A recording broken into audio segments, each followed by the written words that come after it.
This is a problem, and it definitely needs to be addressed because for the past 2 years, whenever Ukraine asks for something, the United States and its partners seem to drag their feet long enough to when Ukraine finally gets that stuff, they don't need it anymore because the main objective of what it was used for, was going to be used for, is now out the window.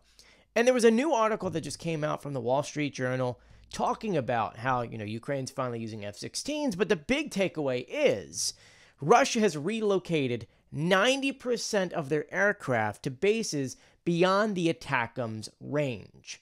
Now, if you don't know the ATACMS, Ukraine had been asking for these weapons for quite some time because they didn't have, at least at that point, their own long-range missile. It's a ballistic missile ATACMS. You can go up to 300 kilometers away, strike out what you need to, and you're good to go. Ukraine, at the very beginning, had said, we need to strike Russia where they're launching their missiles from. That is going to air bases, that is going to military bases, that's going to aircraft and destroying them. Because if we're only getting just air defense systems, whether it's the Patriot or another one, we're stopping the attack from hurting us, but we're not stopping the attack. Because Russia could just turn their planes around and it is what it is. They could just do it again the next day. And so for the past 2 years, Ukraine had been asking for certain permissions and certain weapons almost every step of the way. When Russia was attacking Kharkiv, trying to take it, Ukraine had asked the United States, can we strike into Russia to stop the attack from happening? And well, luckily, they did finally come through.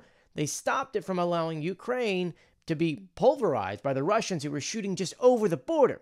Ukraine was able to go over the border to the Russian side with different kind of missiles and different kinds of equipment to stop the Russians. But Ukraine had this weird situation that was going on because up to that point, Russia was free to do whatever they wanted because the US had an agreement with Ukraine stating that you cannot use our weapons to fire into Russia, which is why Russia had set up their weapons right on the border, knowing that Ukraine couldn't do anything about it. Then once the US finally gave them permission, it was to only strike certain targets just kind of northeast of Kharkiv. Once again, helping, but Russia just kept moving things back. And then Russia had said, hey, we know eventually down the line, Ukraine's going to get longer range weapons, so we have to do something about it. At the same time, Ukraine has been going to the United States saying, hey, we need ATACMS now before Russia starts moving things out of the way, and then having them means nothing. Fast forward to today, we have that problem.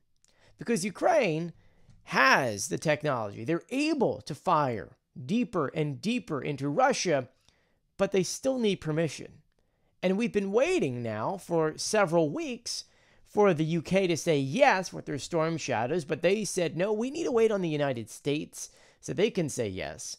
And then we've been waiting on the United States to say yes, but they haven't yet, even though Ukraine had provided twice now 2 different lists of targets that they would like to hit.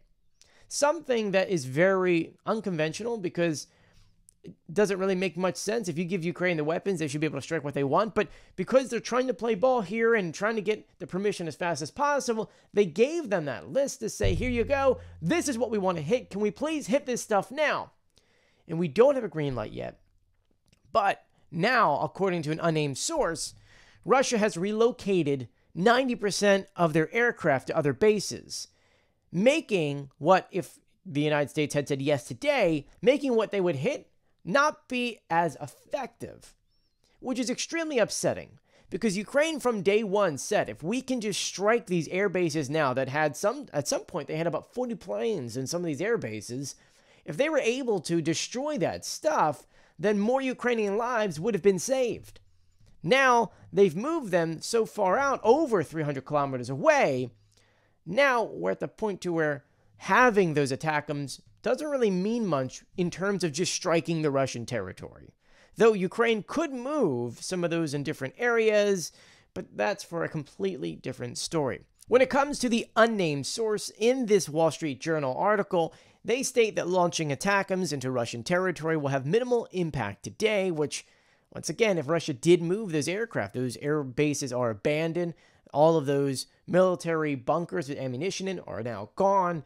Yes, those really wanted help there.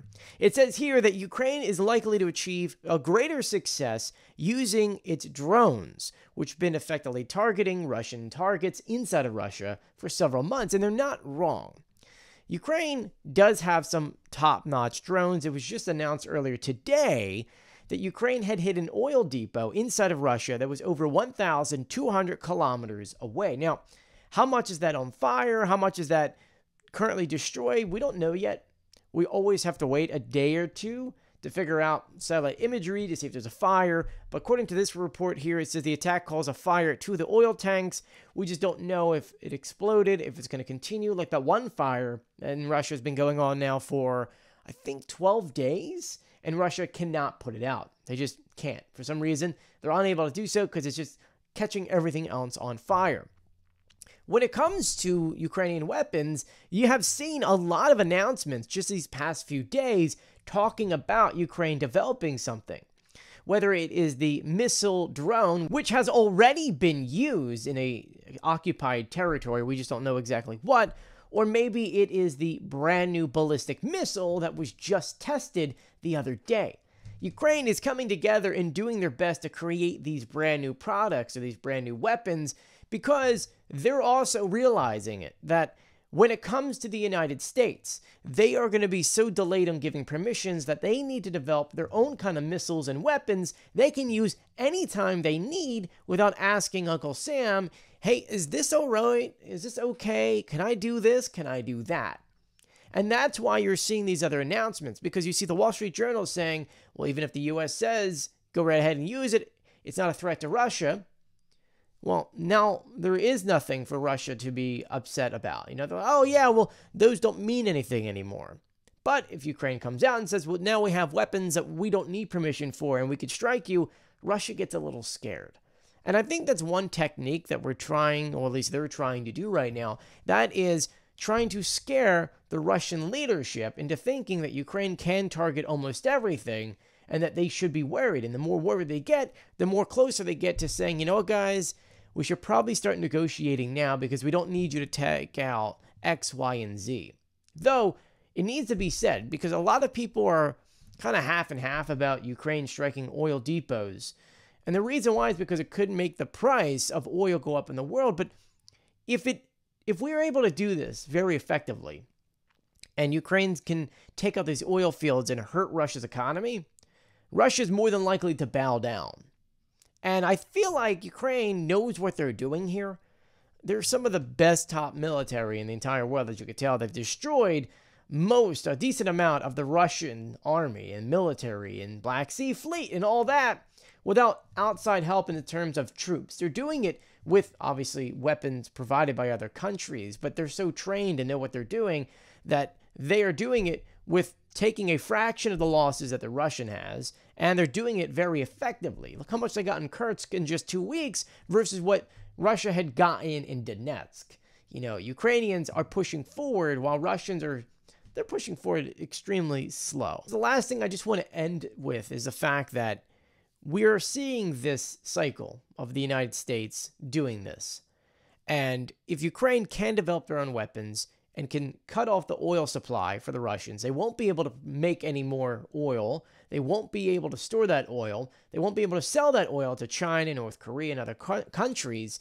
That means they won't have money, which means they can't buy weapons from North Korea, Iran, and a couple other countries, which will definitely mean that this war could end sooner. Which is why, please, US, take the gloves off. Let Ukraine do what they need to do, because at the end of the day, what is better?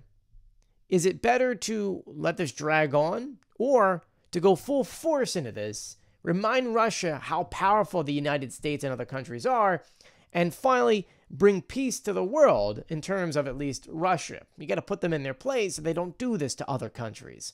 Let me know what you guys think in the comment section below, and be sure to follow me for more.